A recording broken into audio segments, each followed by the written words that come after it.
કે અત્યારે પ્રોજેક્ટ ચાલી રહ્યા છે અને આવનારા જે પ્રોજેક્ટ હોય એમાં ટુરિઝમ એક્સપર્ટની જો નિમણૂક કરવામાં આવે અને સલાહ લેવામાં આવે તો એ પ્રોજેક્ટ સારી રીતે ચાલે. ટુરિઝમ એક્સપર્ટ કે ટુરિઝમ ઓફિસરની એવી કોઈ નિમણૂક નથી કે જેને દરેક રીતનું નોલેજ હોય. મેઇન જે છે જે ફોરેન એક્સચેન્જ કમાવાનું છે.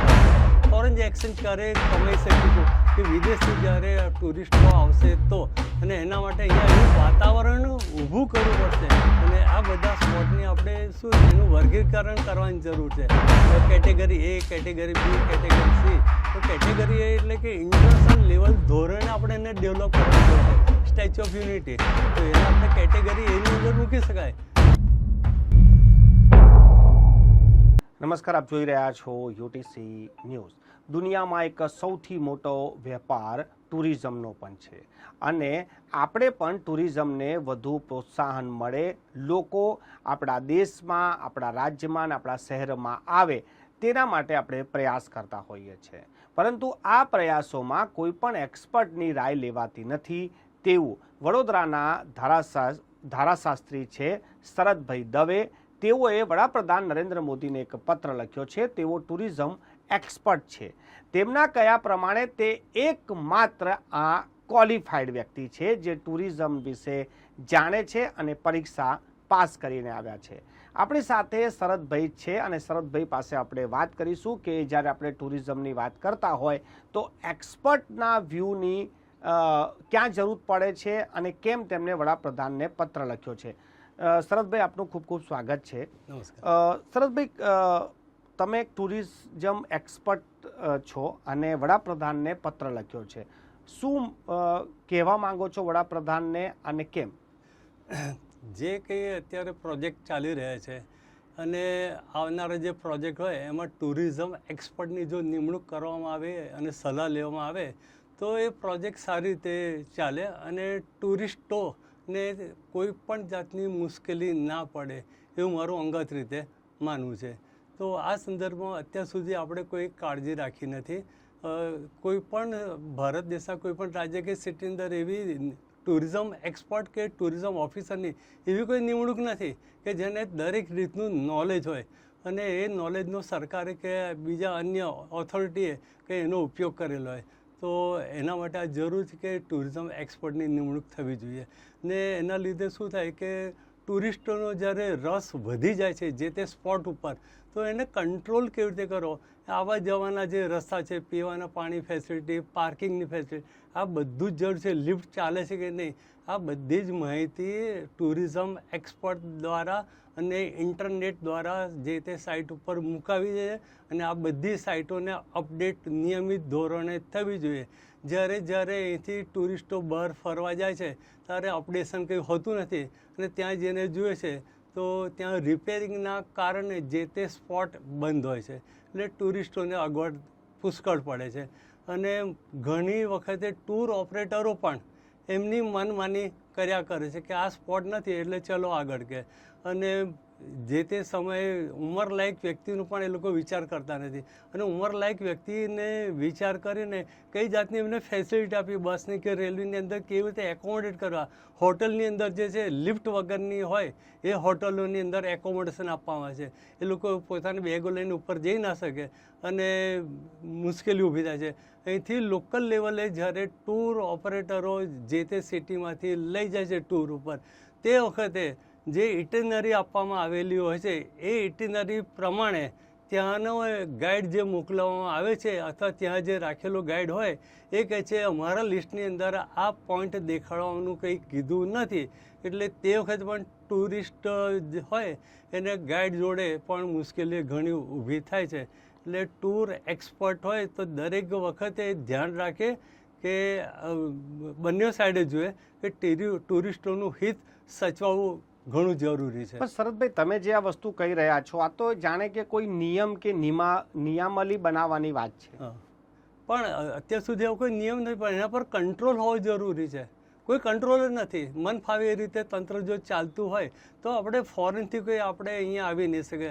મેઇન જે છે જે ફોરેન એક્સચેન્જ કમાવાનું છે. આપણે ફોરેન એક્સચેન્જ ક્યારે કમાઈ શકીશું કે વિદેશથી જ્યારે ટુરિસ્ટો આવશે તો, અને એના માટે અહીંયા એવું વાતાવરણ ઊભું કરવું પડશે. એ લોકો જુએ છે કે અહીંયા ફોરેનર આવે ને જુએ કે સિક્યોરિટી અહીંયા કેવી હશે. આપણે સિક્યોરિટી એટલે કયો શબ્દ વાપરે? સિક્યોરિટી એટલે એવું નહીં કે ભાઈ આપણી પર્સનલ સિક્યોરિટી અહીંયા વાત નથી. પર્સનલ સિક્યોરિટીનો મિનિંગ ત્યાં એ પ્રમાણે કરવા છે. પીવાનું પાણી કેવું હશે, જમવાનું અહીંયા કેવું હશે, એર સર્ક્યુલેશન જે અહીંયા કેવું હશે, આ બધા પોઈન્ટ બહુ જ ધ્યાનમાં એ ફોરેનના ટુરિસ્ટો રાખે છે. જો આપણે આ બધું વિચારીશું, એમાં સુધારો કરીશું તો જ આપણા પાસે ફોરેનથી ટુરિસ્ટો આવશે અને વિદેશી હુંડિયામણ આપણે કમાઈ શકીશું. પણ જે રીતે વાત કરીએ, તમે વડાપ્રધાનને પત્ર લખ્યો છે. વડાપ્રધાન પોતે જ પ્રવાસનના ખૂબ જ જાણકાર છે અને તેઓ ખૂબ પ્રવાસ કરી ચૂક્યા છે અને એવું પણ માને છે કે ટુરિઝમ વધવું જોઈએ અને ઘણી બધી યોજનાઓ પણ એમણે શરૂ કરી છે. તો આજે તમે જે એક્સપર્ટની વાત કરો છો, શું આટલા બધા ભણેલા ગણેલા લોકો છે એમને આ વાત નહીં ખ્યાલ આવતી હોય? ખ્યાલ આવી છે, પણ અમલમાં મૂકવી જરૂરી છે. અમલમાં મુકાય તો જ ટુરિસ્ટોનો ક્રેઝ વધશે. ઇન્ડિયાની અંદર ઘણા એવા સ્પોટ છે. એવું નથી કે ફોરેનની અંદર આપણે ફોરેન શબ્દ કહીએ ને આપણે ફોરેન જઈએ છીએ જોવા માટે, પણ ફોરેનના લોકો પણ અહીંયા આવવા માટે આતુર હોય છે. પણ મેઇન વસ્તુ છે કે એ લોકોને અહીંયા ફેસિલિટી મળવી જરૂરી છે. અને વિદેશી ટુરિસ્ટોને આકર્ષવા માટે ફોરેનની અંદર જઈ અને આપણે એ લોકોને રોડ શો કરવા જોઈએ અને ત્યાંથી ટુરિસ્ટોને આપણે અહીંયા આકર્ષિત કરવા જોઈએ. તમે બહારના ટુરિઝમ એક્સપર્ટને અહીંયાનું ટુરિઝમને કેવી રીતે જુઓ? એટલે ત્યાં શું છે ને અહીંયા શું ફરક છે? ત્યાં સારામાં સારું ઇન્ફ્રાસ્ટ્રક્ચર આખું એ લોકોએ ડેવલપ કર્યું છે કે ટુરિસ્ટોને કોઈ જાતની અગવડ, કોઈ જાતની મુશ્કેલી ના પડે. એ ફેક્ટર છે. પીવાનું પાણી, રોડ, પાર્કિંગ જે કંઈ હોય, આ બધું ફેક્ટર બહુ છે. ત્યાં વ્યવસ્થિત રીતે હોટલો, રેસ્ટોરન્ટો એ બધી સારી રીતે વ્યવસ્થિત ચાલે છે. ત્યાંની જે રાઇડ જે બધી હોય એનું નિયમિત ધોરણે મેન્ટેનન્સ એનું કરવામાં આવે છે અને મેન્ટેનન્સ કરવા એટલે કોઈને કોઈ જાતની મુશ્કેલી ના પડે. અને બીજા બધા જે સ્પોટ હોય, પ્રાણી સંગ્રહાલય ટાઈપ જે કંઈક હોય કે ફિશ એક્વેરિયમ, તો ત્યાં બધું સાફ સફાઈ આ બધું નિયમિત ધોરણે એ લોકો ત્યાં કરે છે અને એટ્રેક્શન ત્યાં સારામાં સારું એ લોકો ઊભું કરેલું છે. અને બસ આ મેઇન વસ્તુ છે. શરદભાઈ, વાત આપણે વડોદરાની કરીએ કે પછી ગુજરાતની કરીએ, તો અહીંયા ટુરિઝમ ક્ષેત્રે બહુ જ સંભાવનાઓ છે. તો તમારા એક્સપર્ટ રાયમાં શું એવું ખૂટે છે કે એને એટલો બધો વ્યાપ નથી મળતો? બરોડાની જો આપણે અથવા ગુજરાતની વાત કરતા હોય તો એક તો આપણે એ બધા સ્પોટ એવા ડેવલપ અને ડિક્લેર કરવા જોઈએ કે ટુરિઝમ જેવી રીતે આપણે હેરિટેજની વાત કરીએ, વર્લ્ડ હેરિટેજની અંદર એનો સમાવેશ થયો, પાવાગઢ, રાણકી વાવ, આ બધાનો સમાવેશ થયો. પછી એના માટે આપણે એને ડેવલપ કરવા માટે અને ટુરિસ્ટોને આકર્ષવા માટે આપણે શું કર્યું એ અગત્યનું છે. આપણે અહીંયા ઇન્ટરનેશનલ બરોડાનું એરપોર્ટને આપણે ઇન્ટરનેશનલ લેવલ આપણે લઈ ગયા છે, પણ હજુ તો સ્ટાર્ટ કર્યું નથી. સ્ટાર્ટ કરવામાં આવે તો કંઈ ફેર પડે તો ફોરેનથી કંઈ ટુરિસ્ટોનો પણ કદાચ ક્રેઝ વધી જાય. અથવા વાયા અબુધાબી, દુબઈથી પણ જો કદાચ સ્ટાર્ટ કરવામાં આવે વાયા પ્લેન તો પણ આપણને બેનિફિટ એટલો મળી શકે છે. તો અહીંયા સ્પોટને સારી રીતે એને ડેવલપ કરવા જોઈએ અને ટુરિસ્ટોને આકર્ષવા માટે કંઈ વ્યવસ્થા કરવી જોઈએ. અને અહીંયા આપણે એની જોડે ક્લબ કરી દઈએ કે સ્માર્ટ સિટીની આપણે વાતને હમણાં ક્લબ કરી દઈએ તો ફોરેનર આવે અને જુએ તો આ સ્માર્ટ સિટીની ડેફિનેશન ધરાવે. શહેર સ્વચ્છ છે કે નથી કે, એટલે એ જ્યારે સ્વચ્છ તો આંખે ઉડીને વળગે આપણને કે આ ખરેખર સારું સિટી છે, તો એ લોકોનું ક્રેઝ જરાક વધશે. આપણે ઇન્ડિયન લોકો, ભારતીય લોકોને આપણે આઉટબાઉન્ડ ટુરિઝમમાં વધારે ઇન્ટરેસ્ટ છે. ઇનબાઉન્ડ ટુરિઝમ આપણે ઘણા લોકો એવું હશે કે ઇન્ડિયાની અંદર આપણે નહીં ફર્યા હોય પણ કદાચ ફોરેનની અંદર વધારે ફરી આવીશું. કેમ કે આપણને અંદરથી ક્રેઝ થાય કે આપણે ફોરેન જઈએ કે આઉટબાઉન્ડ ટુરિઝમ માટે. તો એવી રીતે આપણે અહીંયા ડેવલપ કરવાની ખાસ જરૂર છે, આકર્ષવાની જરૂર છે અને બધા સ્પોટને ડેવલપ કરીશું. અને આ બધા સ્પોટની આપણે શું એનું વર્ગીકરણ કરવાની જરૂર છે. Category A, category B, category C. તો કેટેગરી A એટલે કે ઇન્ટરનેશનલ લેવલ ધોરણે આપણે એને ડેવલપ કરવાની જરૂર છે. સ્ટેચ્યુ ઓફ યુનિટી તો એને આપણે કેટેગરી A ની અંદર મૂકી શકાય કે આપણે ઇન્ટરનેશનલ લેવલનું. તો ત્યાં એટલું બધું પણ વધારે પડતું ઇન્ફ્રાસ્ટ્રક્ચર એટલું જ ગોઠવવું પડે. આપણે બનાવ્યું છે મૂકી રાખો એવું નહીં ચાલે. હવે એને એ પ્રમાણે આપણે ડેવલપ કરવું જ પડશે. અને કેટેગરી બી એટલે કે આપણે સ્ટેટ લેવલનું, નેશનલ લેવલની ઇમ્પોર્ટન્સ હોય. કેટેગરી સી સ્ટેટ લેવલનું આપણે જે કચ્છનું રણ, સફેદ રણની આપણે વાત કરતા હોઈએ, તો હું એને વ્યક્તિગત ધોરણે હું કેટેગરી સીની અંદર મૂકવા માગું છું, રાજ્યની અંદર. આજુબાજુના સ્ટેટવાળા કદાચ કોઈ આવી જાય, બાકી જે ત્યાં કચ્છનું રણ જોવા માટે જશે એ ફક્ત ગુજરાતના લોકો જશે. શરદભાઈ, એક વાત એવી પણ આવે છે કે જ્યારે ટુરિઝમની વાત આવે ત્યારે લીકરની વાત આવે છે કે જો ગુજરાતમાં લીકર બેન છે એના કારણે ટુરિઝમ નથી આવતું ને આપણા લોકો બહાર જાય છે. તમે ટુરિઝમ એક્સપર્ટ તરીકે કેવી રીતે જુઓ? હું એટલું બધું મહત્ત્વ આપતો નથી લીકરને, કે જે ફોરેનથી આવવાના છે તો એમની પાસે જે લાઇસન્સ હશે, પાસપોર્ટ હશે, એના ધોરણે એમને તો એટલો મળી જવાનું છે લીકરનું. પણ હું એના જે સોશિયલ, એના સામાજિક દૂષણો પણ જે છે એ જો લીકર ઓપન થઈ જાય પોલિસી આખી અને દારૂબંધીની જગ્યાએ દારૂબંધી હટાવી દેવામાં આવે તો સામાજિક દૂષણ બહુ જ વધી જશે. હું વ્યક્તિગત ધોરણે એનો હું વિરોધ કરું છું.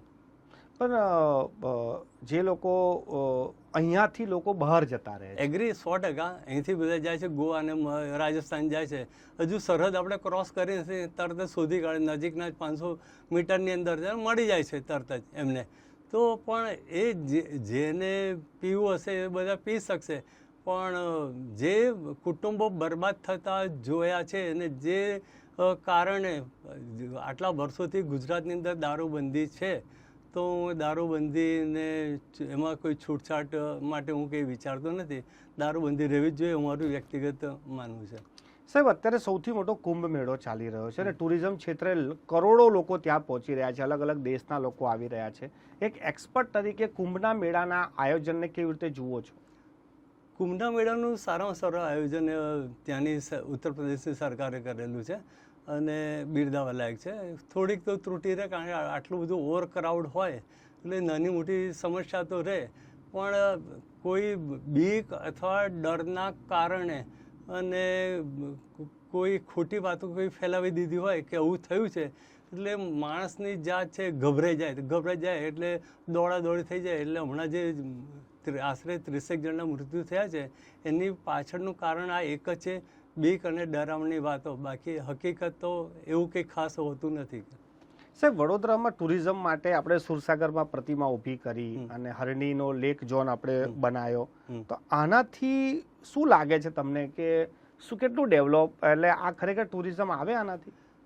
આ સિટી લેવલ છે એટલે કેટેગરી ડી, હમણાં અલગ અલગ કેટેગરીની વાત કરીએ, હું એને લોકલ લેવલની કેટેગરી ડીની અંદર મૂકું છું. લોકલ માણસો આવશે અથવા આપણા કોઈ નજીકના સગાવાલા રાજકોટ, સુરત, અમદાવાદ, વલસાડ રહેતા હોય એ લોકોને આપણે સિટીમાં ફેરવતા એવી રીતે ફેરવી શકીએ. બાકી એનું સ્પેશિયલ કોઈ એટ્રેક્શન કોઈ નથી કે ત્યાંથી રાજકોટ બાજુથી, મોરબી બાજુથી કે ભુજ બાજુથી કોઈ આવ્યું કે મારે સુરસાગરની તળાવની અંદરની જે પ્રતિમા છે એ જોવા માટે હું સ્પેશિયલ આવ્યો છું, એવા આવનારા બહુ જ ઓછા. તો સાહેબ, વડોદરાનું જે હેરિટેજ છે એને પણ ડેવલપ કરવાની વાત ચાલે છે. એક એક્સપર્ટ તરીકે આપણે શું એવું કરી શકાય કે વડોદરાનો વારસો, વડોદરાનું હેરિટેજ લોકો જોઈ શકે? એ તો જૂની કોર્ટ જે ખરી, જ્ઞાનદીર કોર્ટ, લહેરુપુરા કોર્ટ જે હતી આપણે, તો એ કોર્ટને વાતો ચાલ્યા કરે છે, પણ એમાં કોન્ક્રીટ અત્યાર સુધી કોઈ ડિસિઝન લેવાયું નથી. જ્યારે ઇમ્પ્લિમેન્ટેશન કરે કે હવે ખરેખર આ છે તો બરાબર છે. બરોડાના મહારાજા સયાજીરાવ ગાયકવાડે જે યોગદાન બરોડા સિટી માટે આપેલું છે એનો વારસો, અમૂલ્ય વારસો જળવાવો જોઈએ અને આપણે બધા પ્રતિબદ્ધ રહેવું જોઈએ કે આપણે બરોડાવાસી જે કંઈ આપણી પાસે જે કંઈ મળેલું છે એ મહારાજાની દેણ છે અને એ સચવાવું જોઈએ. ખૂબ ખૂબ આભાર અમારી સાથે ચર્ચા કરવા માટે. આ હતા શરદભાઈ દવે અને એ જે ટુરિઝમ એક્સપર્ટ છે. હાલ વડોદરા, ગુજરાત અને દેશમાં જે ટુરિઝમની નીતિઓ છે અને ટુરિઝમ માટે જે કામ ચાલી રહ્યું છે તેમાં એક એક્સપર્ટની જરૂર છે એવું તેમનું કહેવું છે અને સરકાર જ્યારે ટુરિઝમની વાત કરે ત્યારે એક્સપર્ટની નિમણૂક કરે અને એક્સપર્ટની સલાહ લે તેવું શરદભાઈનું માનવું છે. આ જ માંગ સાથે તેઓ વડાપ્રધાન નરેન્દ્ર મોદીને પત્ર લખ્યો છે. હવે જોવાનું એ રહેશે કે આ પત્રના જવાબમાં પીએમઓથી શું જવાબ આવે છે.